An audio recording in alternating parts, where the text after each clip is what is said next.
Halaman 37 sebelah kiri.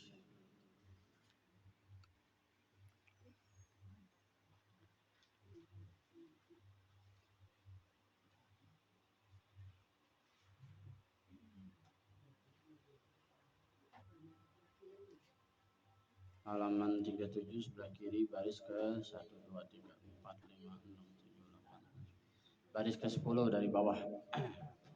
Yang pinggir. Baris ke 10 dari bawah. يا رب بالمصطفى بلغ مقاصدنا واغفر لنا ما مضى يا واسع الكرم يا رب بالمصطفى سيدنا واغفر لنا ما مضى. Syairnya paling depan. لم يحتلم قط طه مطلقا أبدا وما تساءب أصلا في مدى الزمن يا رب مصطفى بلغ مقاصدنا واغفر لنا ما مضى منه الدواب فلم تهرب وما وقعت ذبابة أبدا في جسمه الحسن يا رب بالمصطفى بلغ مقاصدنا واغفر لنا ما مضى يا واسع بخلفه كأمام رؤية ثبتت ولا يرى أثر بول منه في علن يا رب بالمصطفى بلغ مقاصدنا واغفر لنا ما مضى وقلبه لم ينم والعين قد نعست ولا يرى ظله في الشمس ذو فاطن يا رب بالمصطفى زدنا واغفر لنا ما مضى يا واسع كتفاه قد علت قوما إذا جلسوا عند الولادة صف عذاب مختتني يا رب بالمصطفى بلغ مقاصدنا واغفر لنا ما مضى هذه الخصائص فاحفظها تكن آمنا من شر نار وسراق ومن محن يا رب بلغ مقاصدنا واغفر لنا ما مضى اللهم صل وسلم وبارك عليه وعلى آله ولا تشتغل إلى العصر إلا بتعلم علم ولا تشتغل إلى العصر ada 37 paling kiri 10 baris dari bawah baris 10 dari bawah ولا تشتغل إلى العصر إلا بتعلم علم halaman 37 ada wala tashtaghil ilal asri wala tashtaghil dan jangan engkau sibuk ilal asri dari zahar menuju asar ilal asri itu ke asar waktu asar kemarin ngomongin sholat zuhur itu sebelum sholat zuhur habis azan itu ada sholat 4 rakaat sebelum zuhur 4 rakaat sebelum zuhur dan 2 rakaat setelah zuhur itu katanya sunnah muakkadah. Tapi di dalam kitab Ihya Ulumuddin dan kitab-kitab lain yang mu'tamad yang paling kuat itu sunnah muakkadnya 2 rakaat. Sebelum zuhur 2 rakaat, habis zuhur 2 rakaat. Tapi di dalam kitab ini dibilang sebelum zuhur 4 rakaat. Jadi ada 2 pendapat. Tapi yang paling kuat, kebanyakan ulama bilang itu cuma 2 rakaat yang paling kuat. 2 rakaat sebelum zuhur, 2 rakaat setelah zuhur. Itu waktu zuhur. Lebih afdal lagi ya 44. 44 8 sama zuhurnya 4 jadi berapa? 12. 12 rakaat.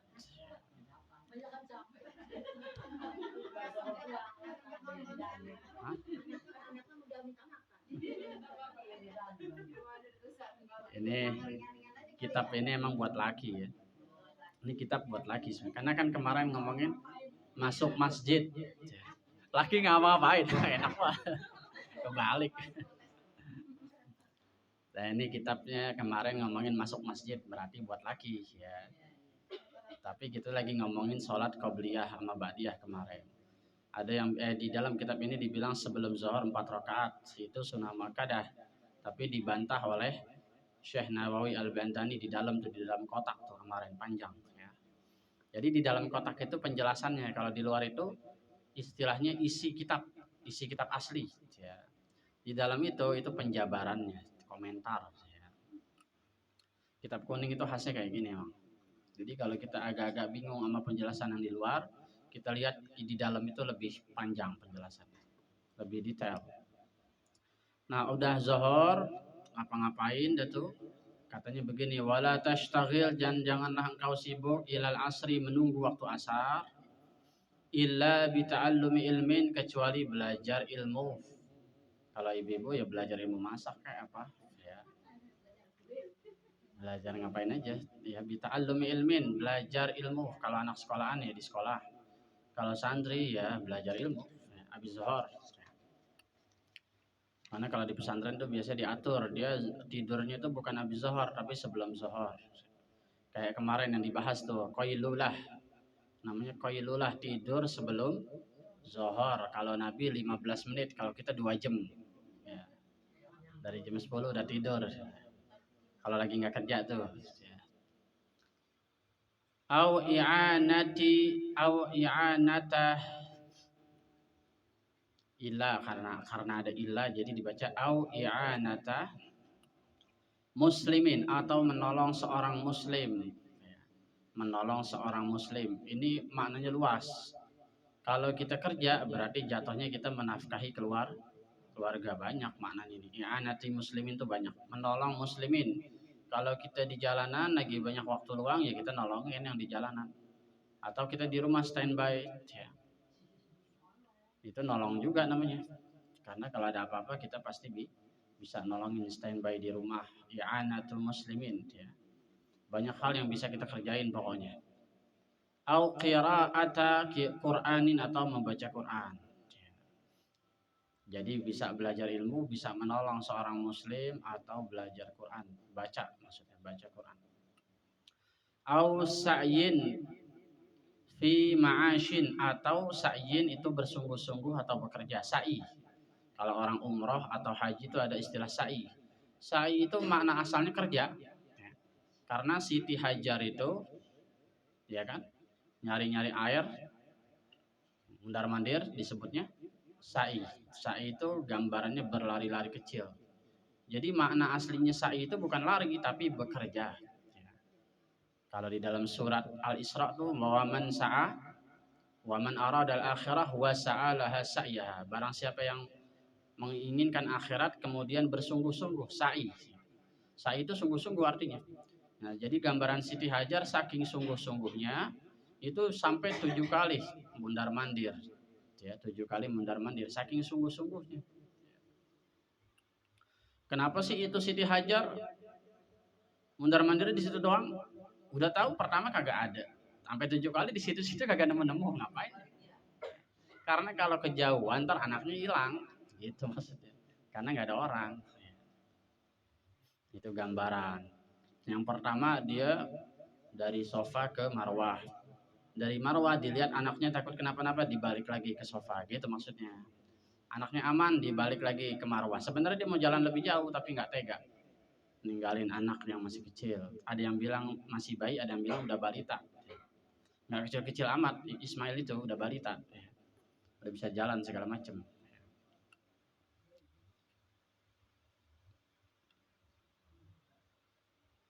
Jadi ausa'in fi ma'ashin, atau bersungguh-sungguh atau bekerja fi ma'ashin, di dalam memenuhi kebutuhan hidup. Ma'ashin, ma'ash itu hidup. Jadi kita bekerja jangan lupa niatnya ibadah. Kalau kita niatnya ibadah, mau nyelaweng itu malu karena niatnya ibadah. Masa niat ibadah nyelaweng? Nah itu. Ya. Litastain bihi ala dinika. Kamu tujuan kerja tuh ngapain? Litastaina supaya kamu menolong bihi dengan kerja tersebut ala dinika atas agamamu. Maksudnya apa? Supaya dengan hasil kerja tadi bisa beli baju, bisa beli gamis, bisa beli kerudung. Yang semuanya itu tujuannya buat menolong agama. Kan kalau telanjang nggak boleh.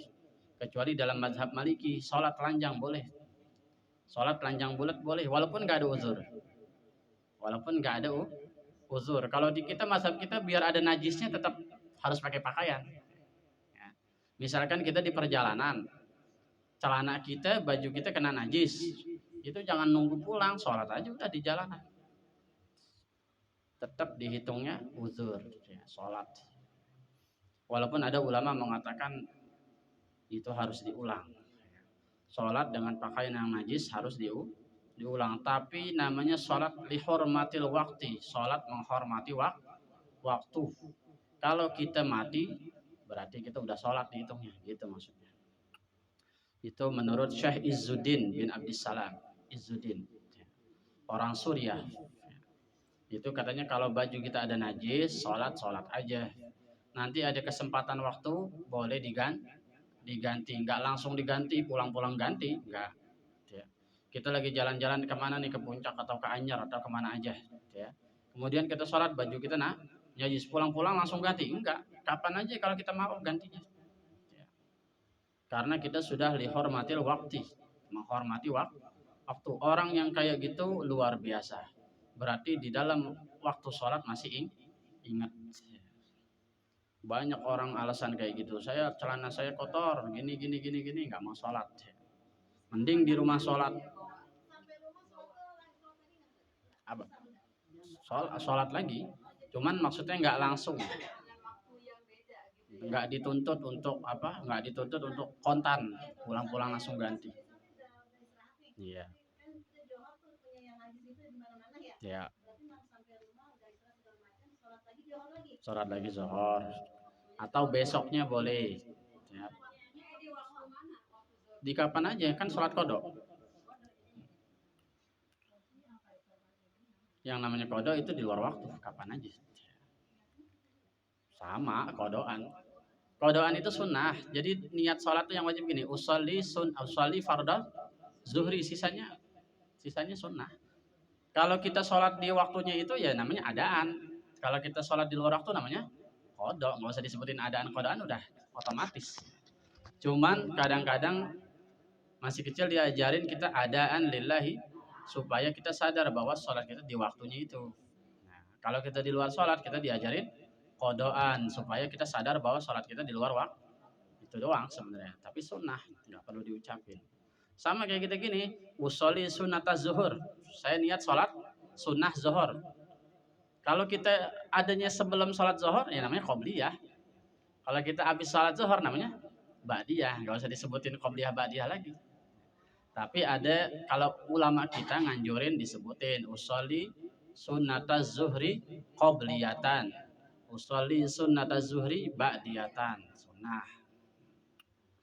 Sunnah doang gitu.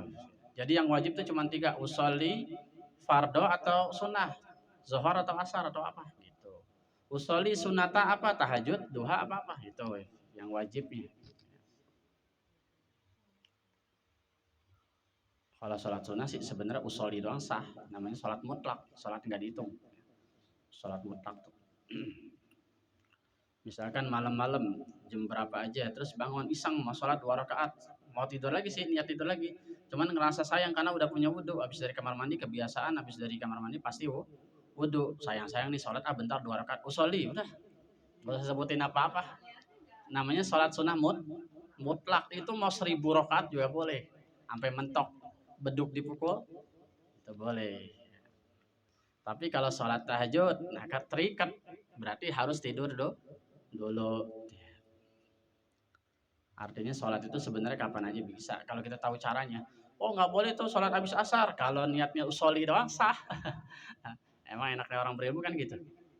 Misalkan kita sholat habis asar, kan katanya nggak boleh sholat tuh. Tapi kita niatnya usolli, mau ngomong apa dah?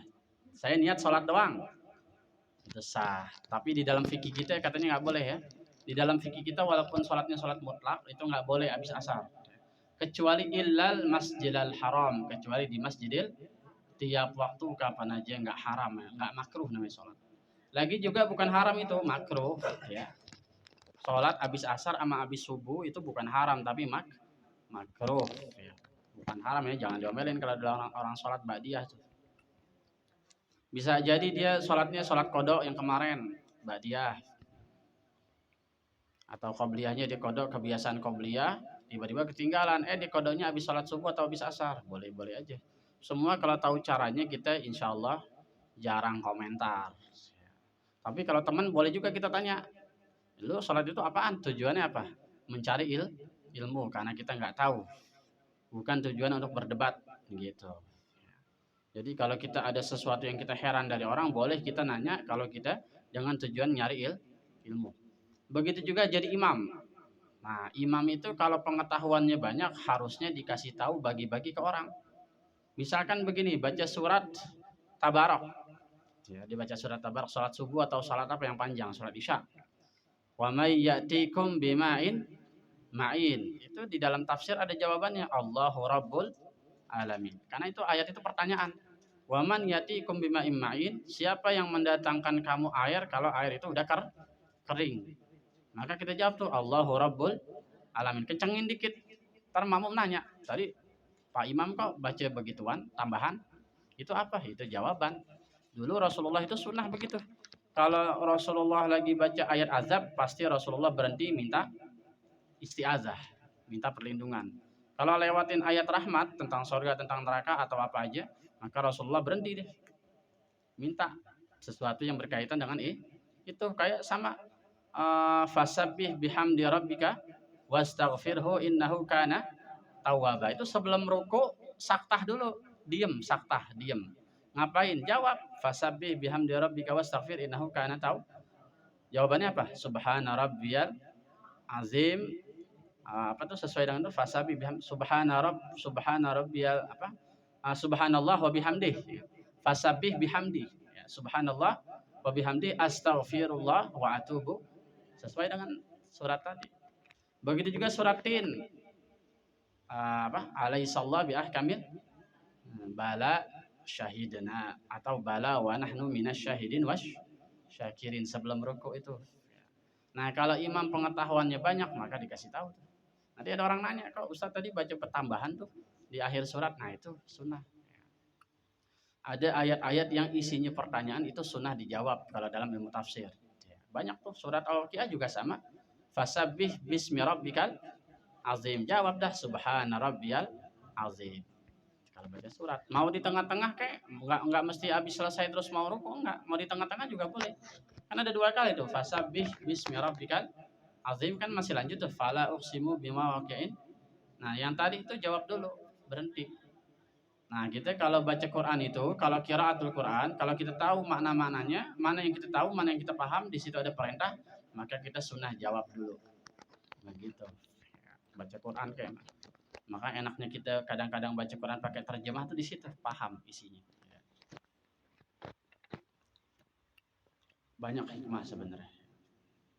Dua-duanya baik ya, baca terjemah atau baca Quran. Kalau kita lagi niat nyari cerita, nyari informasi, kita baca terjemah. Karena Arabnya kita nggak paham. Tapi kalau kita mau niat nyari hatam, maka kita baca Arabnya. Dua-duanya benar. Karena secara hakikat yang namanya baca Quran itu tujuannya untuk supaya mengerti isi kandungan dari Quran.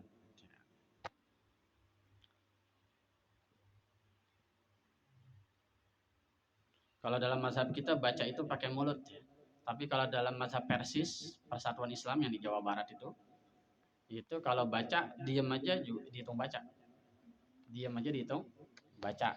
Ya, makanya mereka itu tidak membolehkan baca Fatihah setelah bacaan imam. Nggak boleh mereka. Kalau kita kan habis imam baca kita baca. Kalau mereka dengerin itu namanya baca. Jadi kamu udah ikut baca bareng imam, ngapain jawab lagi? Jadi sholatnya orang Persis sepanjang sholat diam. Kecuali takbir intikal, Allahu Akbar, bacaan ruku, bacaan sujud. Ya, saya pernah tuh. Bahkan saking sayangnya itu guru dari Persis dulu sampai ngasih kitab namanya Al-Hidayah. Gara-gara dia nggak tapi ngerti nahu, disuruh barisin tuh kitab, dikasih hadiah sama dia. Ini buat ente aja dah. Itu pahamnya kayak gitu. Orang Persis, Persatuan Islam. Jadi dia melihat itu sama aja membaca. Karena dia pakai logika gini. Kamu baca koran nih, itu diem aja. Orang pahamnya kamu baca koran apa bengong. Orang pahamnya kamu baca koran. Ya benar juga, pakai logika. Tapi kalau kita kan punya mazhab, punya pendapat ulama. Nah kalau begitu enak banget. Orang yang cuma lihat, nggak baca, mulutnya nggak terlatih. Satu waktu dituntut baca Quran, maka dia takutnya nggak bisa karena nggak biasa. Kan bacaan hati sama bacaan mulut beda. Semua nih kita kalau nyanyi dalam hati pasti bagus semua suaranya, karena isinya rekaman, paham nggak? Ya. Mau niru suara siapa aja pasti bisa kalau bacanya dalam hati. Coba aslinya pales. Pales semua.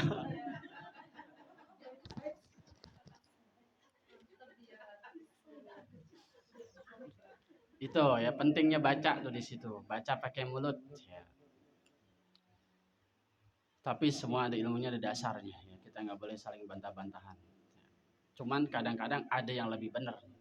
Itu aja kita ikutin yang paling benar ya. Karena kalau kita nggak baca pakai mulut, kebiasaan, takutnya lidah kita kaku. Itu doang. Banyak hikmahnya ya. Dan itu mazhabnya mazhab Syafi'i. Ya. Mazhab Syafi'i itu mazhab yang paling diterima, paling relevan, paling masuk. Tsumma sholli arba'a raka'atin, kemudian sholatlah 4 rakaat. Arba'a raka'atin. Kemudian sholatlah 4 rakaat qoblal asri, sebelum asar. Fahiya sunnatun muakkadatun. Itu adalah sunnah muakkad, tidak pernah ditinggal. Ini kata Imam Ghazali. Ini kata Imam Ghazali, tapi dibantah tuh di dalam. Boleh dilihat di dalam. Nih.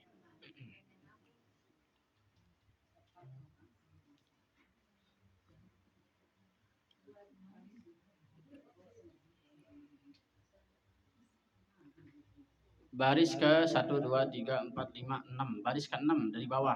Di tengah-tengah tuh. Summa sholli arba rakaat qabla asar. Wa ba'da jawabil muazzin. Setelah jawab azan, sholat 4 rakaat. Fahiya ay hadhihi al-arba'ah la min haitsu muwadhabah alaihin. Fa innahu la yamdu ala sunnah qabla al-asr wa muwadhabah ala raka'atain qabla al-zuhur kadza fil ihya. Wa lidzalika kanat hadhihi al-arba'ah min rawatib ghairu muakkad 'inda Syafi'i. Begini artinya. Segitu panjangnya, kecepatan bacanya. Rasulullah katanya itu tidak sungguh-sungguh sholat sebelum asar sebagaimana beliau sungguh-sungguh sholat sebelum zuhur. Dari sini Imam Syafi'i mengatakan sholat sunnah sebelum asar tidak muakkad, gitu maksudnya. Makanya kita yang biasa ke masjid, bapak-bapak, jangan maksain banget kalau asarnya udah azannya telat, ya kan? Terus datangnya agak-agak telat, masih sholat 4 rakaat. Nah orang yang mau kerja kan kasihan, nungguin dia doang diri-diri ditungguin. Makanya kalau di Masjidil Haram tuh tinggal aja udah, orang lagi sholat kayak baru mulai tinggal aja.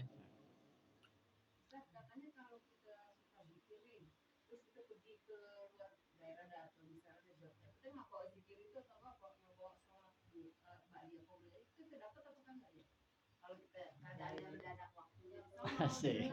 Banyak jadwal padat ya. Makanya tadi dibilangnya kodok. Bedanya wirid sama zikir apa? Zikir apa sholat nih? Oh zikir.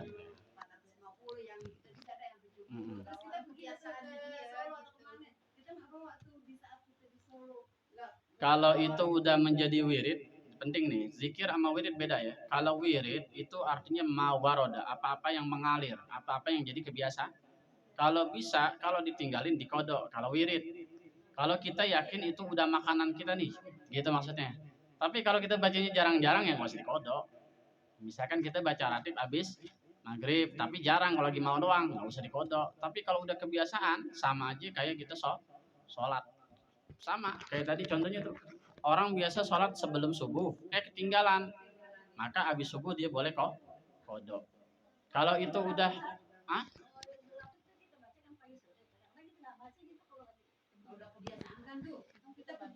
ya namanya sunnah. Sunnah mau ditinggal nggak apa-apa. Cuman kalau secara rohani itu udah jadi makanan, kalau bisa jangan ditinggal. Takutnya dari situ doa kita mustajab biasanya. Sesuatu yang jadi rutinitas kalau bisa jangan ditinggal. Artinya kalau ditinggal dikodok. Tapi ini penting, itu ulama-ulama torikot mengatakan itu cuman wirid yang dikasih ijazah. Kalau dapat dari guru nih, ya misalkan lu mau cepet kaya nih bacanya ini. Nah, sekian. Baca tuh kita amalin tuh udah bertahun-tahun tuh, kita tinggalin maka disunahkan kok kodok gitu. Kalau dapat ijazah, kalau wirid kita kan wirid-wirid umum semua. Tapi boleh kalau udah jadi makanan hati, udah jadi kebiasaan, kalau bisa jangan ditinggal. Ya. Itu bisa jadi syifaan lima fis sudur, jadi obat. Ya. Pokoknya intinya segala sesuatu yang sunnah boleh ditinggal, boleh dikerjain, boleh ditinggal. Sunnah itu begitu. Maka jangan jadi susah kan nanti. Tsumma sholli arba rakaat qabla asar, salat 4 rakaat sebelum asar. Nah, udah tahu tadi tuh menurut Imam Syafi'i di dalam itu salat qabla asar tidak muakkad. Kalau kita nggak sempat 4, kalau udah tahu azannya telat atau kita datangnya telat, salatnya cukup 2 rakaat. Jangan dipaksain jadi 4. Banyak orang nggak paham tuh. Jadi berprasangka atau berpendapat bahwa salat sebelum asar 4 rakaat itu sunnah muakkad. Jadi begitu dia telat dia harus ngelakuin itu. Kan kasihan orang nanti menungguin mau komat mau apa. Banyak tuh, banyak yang nggak paham di situ. Padahal menurut Imam Syafi'i katanya Rasulullah tidak sesungguh-sungguh menjaga sholat qobliyah zohor. Kalau zohor harus banget itu biar kata telat juga. Padahal Rasulullah dulu sejarahnya kalau sholat zohor hampir mepet asar. Rasulullah itu kebiasaannya kalau sholat zohor hampir mepet asar karena di sono sangat panas. Makanya ada di hukum fikih namanya ibrad zuhur, yaitu menunda waktu zuhur sampai terasa adem. Itu bolehnya cuman di daerah Hijaz, di yang panas-panas lah Hadramaut, di Mekah, Madinah tuh boleh zaman perang dulu. Ya. Apalagi Masjidil Haram dulu belum ada AC-nya. Itu Rasulullah itu sholatnya itu 15 menit sebelum asar. Jadi enaknya itu masih punya wudhu langsung sholat asar. Itu kebiasaan Nabi dulu. Begitu juga waktu perang.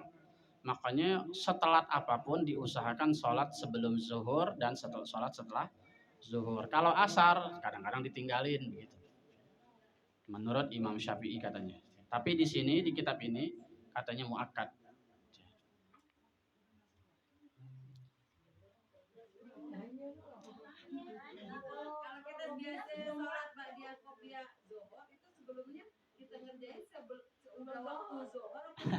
Harus masuk waktu dong.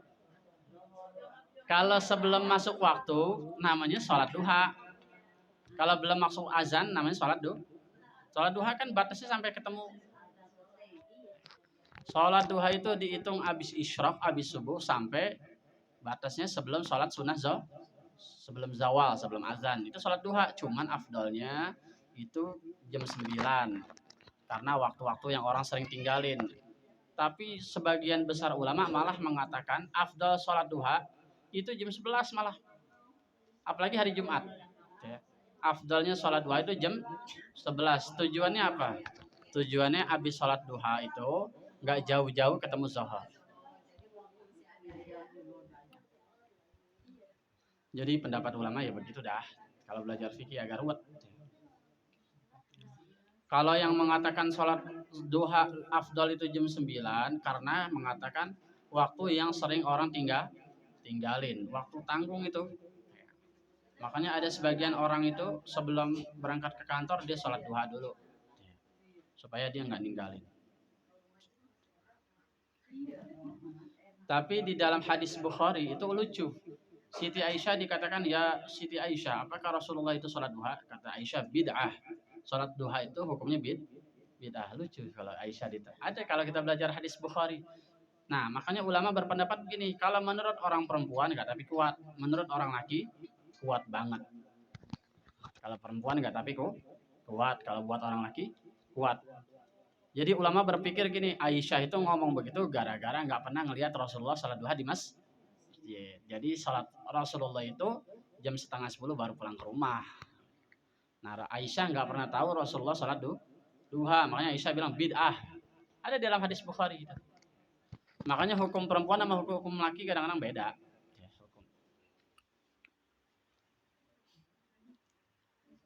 Sama kayak minum berdiri. Kita sering nggak domelin minum berdiri. Katanya Rasulullah nggak pernah minum satu waktu di dalam hadis Bukhari, Sayyidina Ali sengaja minum sambil diri. Sahabat langsung, Sayyidina Ali kebangetan banget, nggak enak banget dilihatnya. Maka Ali langsung ngomong, saya pernah satu kali mengintip Rasulullah minum sambil berdiri di dalam kamar. Intinya apa? Kalau kita mau ngelakuin sesuatu yang agak-agak kurang pantas, jangan di depan banyak orang. Jadi Rasulullah itu ngajarin yang bagus-bagus di depan banyak orang. Intinya ya minum itu kan bukan sesuatu yang spesial. Boleh duduk, boleh juga di diri. Cuman tetap afdalnya duduk atau nongkrong maksudnya, bukan duduk ya, nongkrong. Kenapa? Karena menurut kesehatan itu ya begitu, ya, langsung turun ke bawah. Ya. Kebanyakan penyakit ginjal itu karena sering minum berdiri atau kandung kemih ya. Atau juga penyakit gula. Kalau kita minumnya kebiasaan nongkrong, itu steril dulu. Jantung juga stabil begitu. Jadi kadang-kadang boleh kita minum berdiri. Kadang-kadang boleh juga makan berdiri. Yang nggak boleh sambil jalan, nggak boleh. Jadi kalau ada kawinan di hotel, kemudian ngobrol-ngobrol makannya sambil diri, boleh. Jangan dikata apa. Jangan di demo, wah itu Yahudi. Ada di hotel kan begitu ya. Diri. Kalau emang terpaksa diri, maka jangan jalan-jalan. Kalau jalan-jalan nanti kalbahaim, kayak binatang. Tapi kalau makan diri boleh. Jadi Rasulullah kadang-kadang minum sambil berdiri pernah. Tapi hadis-hadis semacam ini jarang, yang tahu cuman Ali. Karena Ali sering masuk ke kamar Rasulullah. Sering diminta tolong begini, minta tolong begitu. Jadi kalau sesuatu yang agak-agak kurang pantas boleh, tapi di dalam rumah.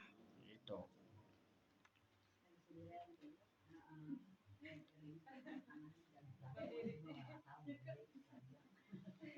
Faqad qala Rasulullah SAW, maka sungguh bersabda Nabi SAW, rahimallah hamra'an sholat arba'an qabla al-asr.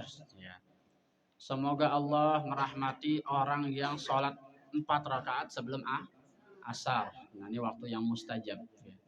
Fajtahid an yanalaka du'a'uhu. Maka bersungguh-sungguhlah kamu supaya kamu dapat doanya Rasulullah. Sholat sebelum asar. Wala tashtaghil ba'da asar, ba'dal asri, dan janganlah kamu sibuk setelah sholat asar illa bimithli ma sabaqa qablah, kecuali dengan seumpama yang tadi kamu lakukan. Kalau tadi kamu kerja, ya kerja lagi. Kalau tadi baca Quran, ya baca Quran lagi. Kalau harus masak dan lain sebagainya, maka melakukan yang baik-baik. Wala yanbaghi an takuna awqatika, maka jangan sampai engkau menjadikan waktumu itu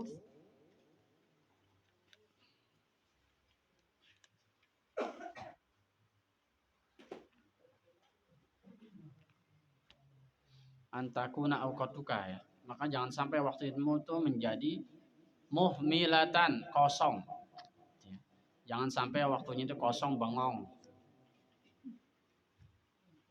Fatashtagil fi kulli waqtin bimattafaqa kaifa ittafaqa. Maka hendaklah kamu menyibukkan diri setiap waktu itu dengan apa-apa yang bagus-bagus yang disepakati orang bahwa itu adalah bagus. Ya. Bal yanbaghi an tuhasaba nafsak, bahkan engkau itu banyak-banyaklah tuhasaba nafsak, menghitung-hitung dirimu. Muhasabah. Ya, makanya kalau lagu ilir-ilir itu kanggo sebo mengkok sore. Kanggo sebo mengkok sore. Orang-orang dulu tuh sebelum maghrib udah rapi-rapi mau menuju ke masjid. Kanggo sebo mengkok sore, buat siap-siap bertemu malam, maksudnya maghrib. Jadi lagu-lagu begitu tuh ada nasihatnya. Kalau anak jam 5 udah pada mandi. Begitu juga kita jam 5 setengah 6 udah pada mandi. Ngapain? Mau siap-siap mengkok sore, menghadapi malam. Ngapain menghadapi malam? Malam itu ibarat menghadapi Allah, menghadapi Tuhan gitu. Karena dalam surat Al-Muzammil kan gitu, ya kan? Innalaka fin nahari sabhan tawila. Kalau kamu nggak punya waktu buat Allah itu malam, kapan lagi? Karena siang itu kamu semuanya sibuk. Maka malam itu waktu buat ketemu, banyak zikir, banyak ilmu gitu. Wa tarattab auradaka, dan hendaklah engkau membaca wirid-wiridmu. Ini kalau punya wirid ya. Kalau apa? Kalau zikir-zikir yang umum itu boleh ditinggal, boleh juga dilaksanakan. Tapi kalau kita wirid, kalau bisa ditaratab, diratibkan, disusun. Ya. Diatur waktunya dan dikodok kalau ketinggalan. Kita punya wirid hasbunallah ni'mal wakil 444 misalkan. Maka besoknya kita harus double tuh. Kali dua ada. Wiridan dari para habaib itu 444 di dalam kamarnya digelapin, bakar gahru. Itu buat orang yang punya hajat besar. 444 kali hasbunallah wa ni'mal wakil ni'mal maula, itu dari Habib Ali Simtuduror. Dari Habib Ali Simtuduror, matiin lampu di dalam kamarnya dikunci, duduk bertapa hasbunallah 444 sambil bakar dupa, bakar gahru. Sunnah. Kalau pagi bakar gahru, jangan tutup jendela, dibuka jendela, buka pintu. Kata Syekh Abdurrahman Sudais, imam besar Masjidil Haram yang suaranya cakep tuh, itu mengusir setan katanya. Jadi bakar gahru, buka jendela, buka semua hordeng, sambil ngepel-ngepel apa, bakar gahru. Itu disunahkan di hari Jumat. Ngusir setan kata Syekh Abdurrahman Sudais. Fi lailika wa naharika wallahu a'lam bissawab. الفاتحة. أعوذ بالله من الشيطان الرجيم. بسم الله الرحمن الرحيم. الحمد لله رب العالمين الرحمن الرحيم مالك يوم الدين إياك نعبد وإياك نستعين اهدنا الصراط المستقيم صراط الذين أنعمت عليهم غير المغضوب عليهم ولا الضالين آمين. ربنا تقبل منا إنك أنت السميع العليم وتب علينا يا مولانا إنك أنت التواب الرحيم. وصلى الله على سيدنا محمد وعلى آله وصحبه وسلم. والحمد لله رب العالمين.